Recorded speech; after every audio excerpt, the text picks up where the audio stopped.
재산조회 제도를 활용하면 채무자 재산을 찾을 수 있다. 이제 저희들이 보면 채권 관리를 하다 보면 그죠? 이 상대방의 채권 관리 끝이라는 거 보면 돈을 회수했을 때가 끝나는 거 아니겠습니까? 근데 그러다 보면 상대방이 이제 재산 조사를 하는데 한계가 있어요. 저희들이 알 수 있는 게 보면 뭐 그죠? 그 사람이 어떤 뭐 세상까지 다 볼 수 없지 않습니까? 예금 잔해까지 볼 수 없죠. 근데 그러다 보니까 뭔가 그죠? 뭔가 보면 이 끝맺음이 없지 않습니까? 그랬었는데 보면 이제 보면 재산 조회 제도라는 게 이 제도가 있어가지고요. 저희들이 보면 이걸 활용할 수가 있죠. 그래서 이거는 뭔가니 상대방이 가지고 있는 부동산, 채권, 유태동산 그런 내용들이 있지 않습니까? 거기다가 체크하게 되어 있는 거거든요. 그런 상황을 보면 저희들이 보면 그걸 보고 체크된 걸 가지고서 이제 뭘 할 수 있죠? 이제 강제 집행할 수가 있는 거죠. 강제 집행할 수가 있죠. 부동산 같은 경우도 보면 경매할 수가 있고 강제매, 예금 같은 경우는 예금 채권을 압류할 수도 있죠. 압류해서 회수할 수도 있고요. 이제 그럴 수 있는 제도인데 유채동산 같은 건 당연히 보면 이제 압류해서 경매에서 환가해서 돈 받을 수 있고요. 또 좋은 제도인데 이걸 하기 위해서는 반드시 우리가 보면 이제 재산 명시 신청 있지 않습니까? 그 제도가 있는데 본인이 먼저 그죠? 자기 재산을 갖다 먼저 써서 내게 하고 파악하고 그 결론이 그 재판이 끝난 다음에 이제 보면 재산 조회를 하는데 참 좋은 제도인 것 같아요. 이걸 우리가 사실 보면 채무자 재산을 안다는 게 참 어려워요. 법인 같은 경우는 법인 주소라든지 지점, 공점 뭐 그런 거에는 사실 뭐 알 방법이 많이 없고요. 그다음에 은행 같은 경우 어떻게 보면 은행 뭐 지점을 안다는 건 참 불안하고요. 아는 거 본인이 그죠 입금한 거 몇 개 외에는. 그다음에 보면 이제 이 개인 같은 경우는 그 개인의 그죠 집 주소 아니면 현장 그 영업소 그거 외에는 알 방법이 잘 드물었는데 개인 같은 거는 주민등록 초본 있지 않습니까? 초본에 보면 그 사람의 과거 이력이 나타나는 주소 나타나는 보면 부동산 있잖아요. 그거 다 띄워보면 되죠. 비용이 많이 들죠. 그죠? 그래서 그럴 필요는 없고요. 법원에다가 재산광명 신청이 끝났다 그러면 그 결론, 그 사건번호 확인해 봐요. 그거 안 끝났으면 그거 끝나고 오라고 그러죠. 그래서 보면 전 단계로 그걸 갖다 거친 다음에 저희들이 재산조회 신청하게 되면 거기 쓰는 란들이 있거든요. 부동산 채권, 그다음에 은행도 보면 은행도 굉장히 많아요. 시중은행, 뭐 지방은행, 그다음에 외국은행들도 있거든요. 그걸 체크하게 되면 그다음에 새마을금고, 뭐 농협 많지 않습니까? 그다음에 우체국 있지 않습니까? 우체국, 지식경제부가 하나? 그런 건 이제 다 이제 체크하게 되면 체크한 걸 갖다 다 더해봐요. 이거 얼마나 되는지. 확인하면 그거에 대한 인지 끊어오고 통달려내면 그걸 가지고 관계기관에 이제 그죠? 내가 하는 게 아니라 법원에서 알아서 보내주죠. 그래서 보면 그 결론이 보면 이제 보면 올라오죠.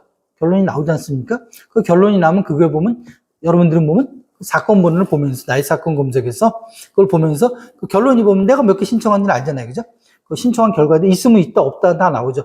만약에 그걸 갖고서 뭐 은행이라든지 아니면 관계기관 장들 있지 않습니까? 통보를 해주지 않으면 500만 원 이하의 과태료가 나오니까 반드시 통보를 해줘요. 있다 없다 해주는 거군요. 그러면 그걸 가지고 통보가 오면은 그걸 가지고 다시 뭡니까?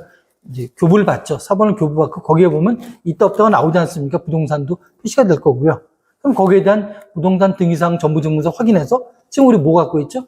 판결문 정본 갖고 있지 않습니까? 집행권은 정본 갖고 있으니까 그걸 가지고 경매하면 되는 거고요. 예금은 예금채권 압류하면 되는 거고. 그 다음에 또 보면 이제 그걸 가지고 보면 이제 그런 경우 있을 수 있잖아요.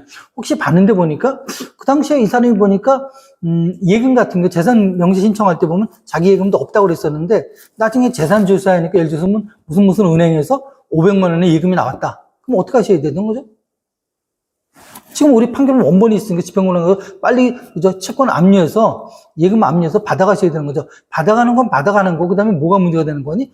재산 명시 신청해서 거기서 재산을 하여튼 3년 이하의 징역이 500만 원이면 벌금이었거든요.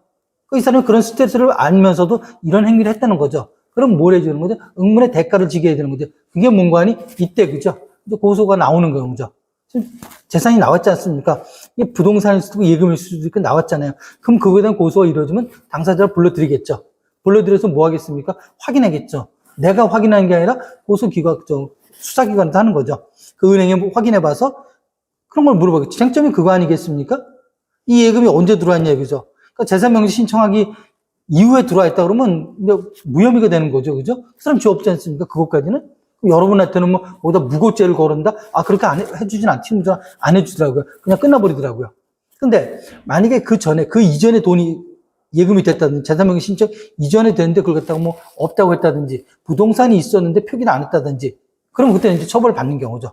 이건 뭡니까? 법인의 대표자가 처벌받는 거고, 당연히 개인은 개인이 처벌받는 경우죠.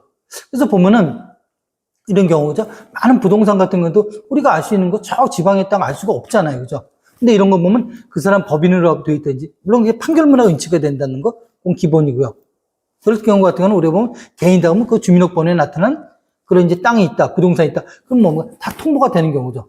참 좋은 제도인 것 같아요. 근데 문제는 뭔가 아니, 이걸 우리가 뭐 다 할 수는 없는 경우가, 이걸 어떻게 여러분이 만약에 채권이 많다 그러면 이걸 어떻게 다 하겠습니까?